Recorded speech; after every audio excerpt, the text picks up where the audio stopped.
12월 24일 수요일 새벽입니다. 오늘 같이 기도하실 말씀은 민수기 26장 51절에서 65절입니다. 그 중에 51절, 2절, 3절 봉독해 드립니다.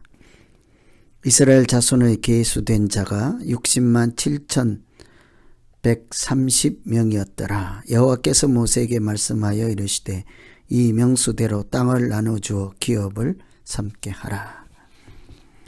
오늘 말씀은 인구조사에 대한 말씀이죠. 민수기는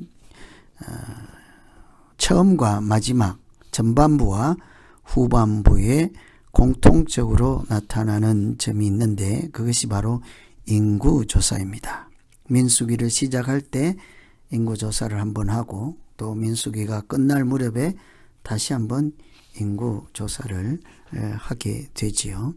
보통 인구조사라고 하는 것은 가나안 땅에 들어갈 때에 전쟁에 나갈 만한 자들을 계수하라. 싸울 군인들, 하나님의 군대를 정비한다고 볼 수 있겠죠. 뿐만 아니라 이 인구에 따라 기업을 나누어주라. 앞으로 싸워서 땅을 차지할 때 그 땅의 분배 기준으로서 인구조사할 필요성이 있겠죠. 그런데 이런 인구조사를 두 번씩이나 왜 해야 할까? 또 차이는 무엇일까?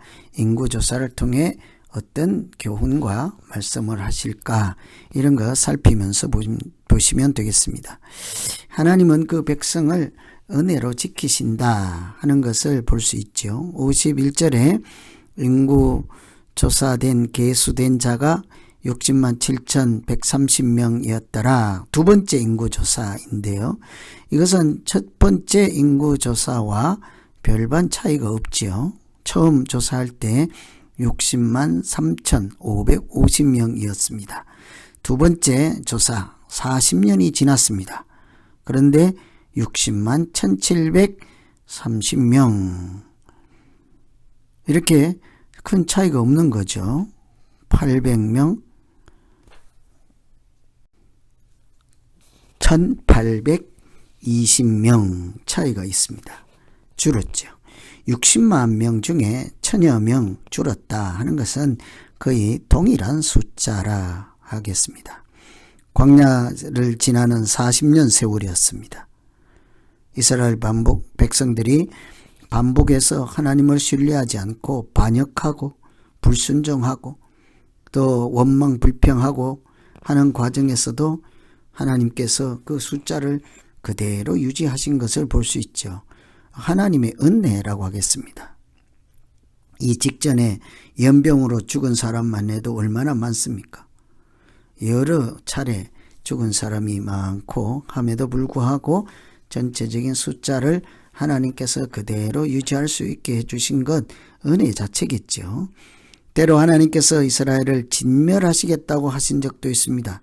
그러나 진멸뿐만 아니라 하나님은 아브라함과 이삭, 야곱에게 주신 약속도 기억하셨죠. 그래서 불평, 원망, 불순종, 패역함에도 그들이 멸종하지 아니하고 그대로 그 백성들이 가나안 땅으로 동일한 숫자가 들어갈 수 있도록 유지해 주셨습니다. 40년 세월이 지났습니다.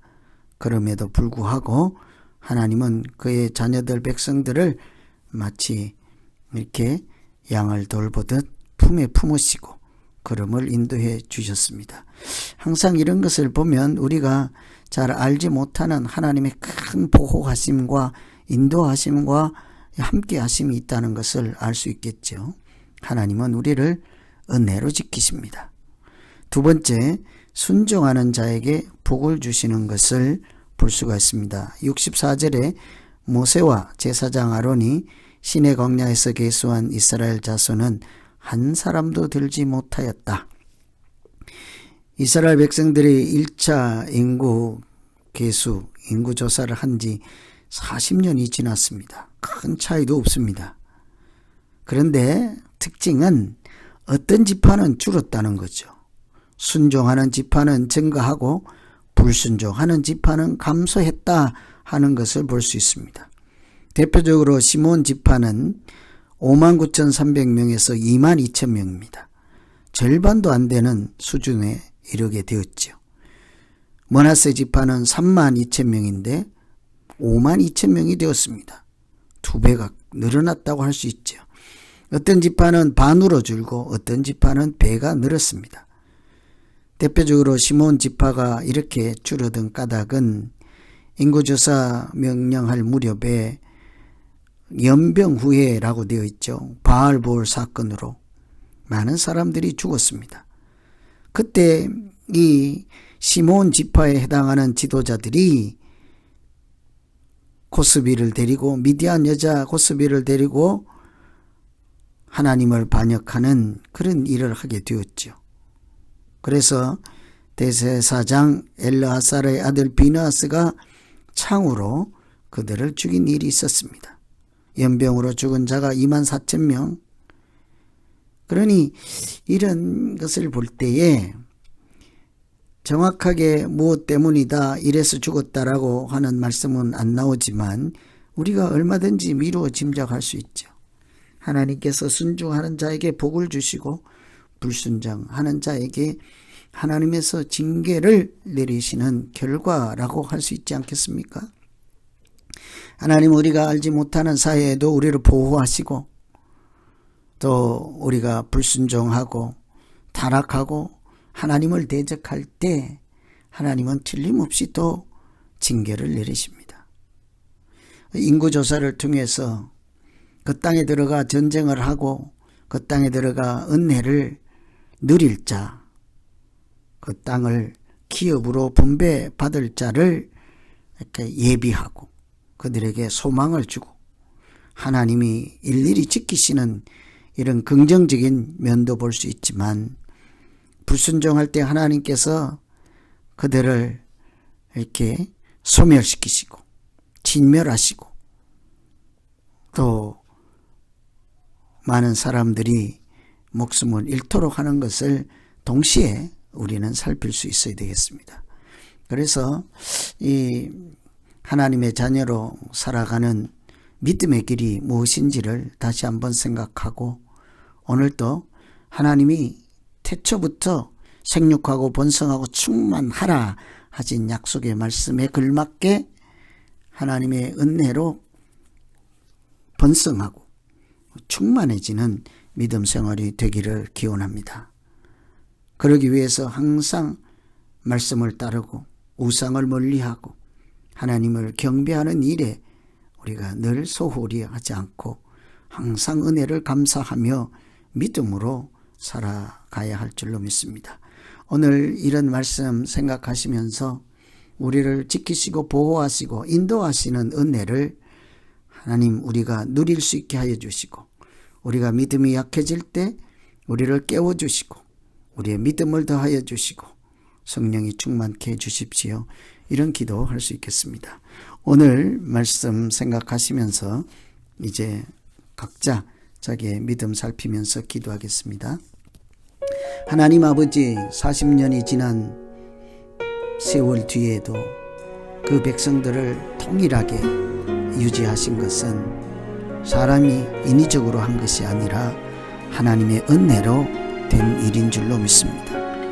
아무리 어려워도 우리를 번성하게 하시고 고난이 깊을수록 애굽 땅에서도 그 자녀들을 백성들을 번성하게 하신 하나님께서 광야에서도 그들의 생명을 지켜주시고 길을 인도해 주신 것을 우리로 알게 하시니 감사합니다.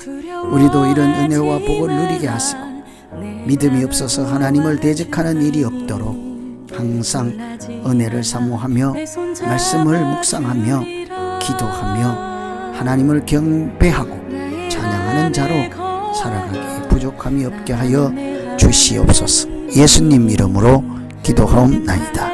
아멘.